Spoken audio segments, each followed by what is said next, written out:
नमस्कार, बरेली दर्पण में आपका बहुत बहुत स्वागत है। हम बात कर रहे हैं उस छात्रा की जो से ट्रेन के आगे कुछ मनचले फेंक देते हैं और उसका एक हाथ दोनों टांगें कट जाती हैं। इस मामले को लेकर सरकार ने गंभीरता से लिया है। तो इसी मामले को लेकर बीजेपी के प्रदेश अध्यक्ष भूपेंद्र चौधरी बरेली पहुंचे। उन्होंने मीडिया से बात की। उन्होंने कहा कि इस मामले को लेकर के आरोपियों के खिलाफ कठोर कार्रवाई की जाएगी। साथ ही उन्होंने कहा कि इस तरह की कार्रवाई होगी जो नज़ीर बनेगी। साथ ही साथ उन्होंने कहा सरकार की संवेदना परिवार के साथ हैं।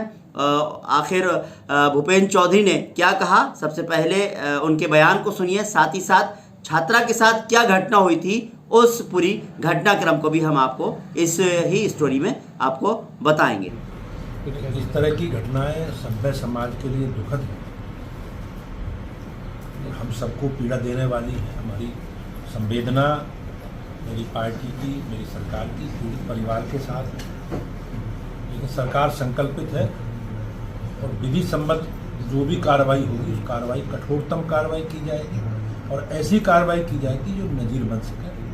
बरेली में एक दिल दहला देने वाली वारदात सामने आई है। छेड़खानी का विरोध करने पर छात्रा को दो शोहदों ने ट्रेन के सामने फेंक दिया। ट्रेन की चपेट में आने से उसके एक हाथ और दोनों पैर कट गए। मामले में दो आरोपियों को पुलिस ने गिरफ्तार किया है। इसके साथ ही सीएम योगी ने भी मामले में सख्ती दिखाई है। एसएसपी ने थाने के इंस्पेक्टर समेत 3 पुलिसकर्मियों को निलंबित कर दिया है। बरेली के सीबीगंज क्षेत्र में दिल दहला देने वाली वारदात हुई। छेड़खानी का विरोध करने पर कोचिंग से घर लौट रही छात्रा को दो शोहदों ने ट्रेन के आगे फेंक दिया, जिससे उसका एक हाथ और दोनों पैर कट गए। उसकी कई हड्डियां भी टूट गईं। अस्पताल में भर्ती छात्रा की हालत चिंताजनक बनी हुई है।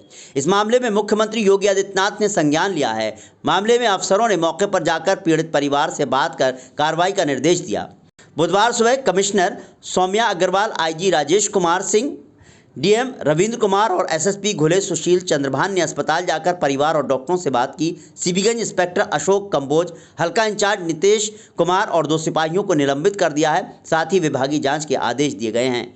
इस मामले में एसएसपी ने थाने के इंस्पेक्टर समेत 3 पुलिसकर्मियों को निलंबित कर दिया है। पुलिस ने आरोपी युवक और उसके पिता को गिरफ्तार कर लिया है। वहीं शासन की ओर से पीड़ित परिवार को 5 लाख रुपए सहायता राशि प्रदान की गई है।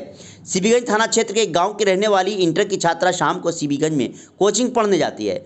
उसके अधिवक्ता चाचा के मुताबिक उसके आने जाने के दौरान एक युवक और उसका साथी उससे छेड़छाड़ करते थे। छात्रा से जानकारी मिलने पर परिजनों ने आरोपियों के घर वालों से शिकायत की, मगर वो दोनों नहीं माने।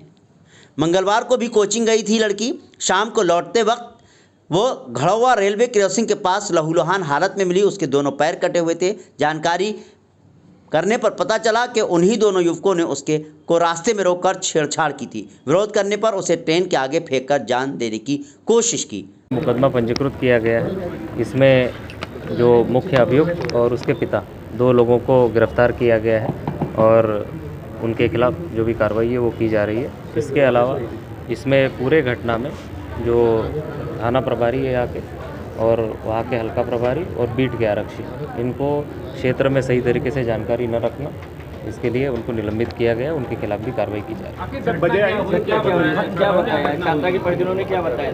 परिजनों ने जो बात बताई है, जो तहरीर दी है, उसमें उन्होंने ये आरोप लगाया है कि ये लड़का लड़की से बात करने की कोशिश करता था और ये बात उसके पिताजी को भी बताई गई थी, पर उन्होंने भी इसका संज्ञान नहीं लिया और जिसके कारण वो लड़की को परेशान करता रहा। और उनका आरोप ये है कि उनके द्वारा लड़की को ट्रैक पे ढकेला गया। तो परिवार ने जो भी तहरीर दी है उसी तहरीर पे अक्षरशः मुकदमा पंजीकृत किया गया है। उसमें जो मुख्य अभियुक्त है वो और उसके पिता, जिसको ये बात परिवार द्वारा संज्ञान में लाई थी, उसका भी इसमें दोष बनता है। उसको गिरफ्तार कर लिया गया है।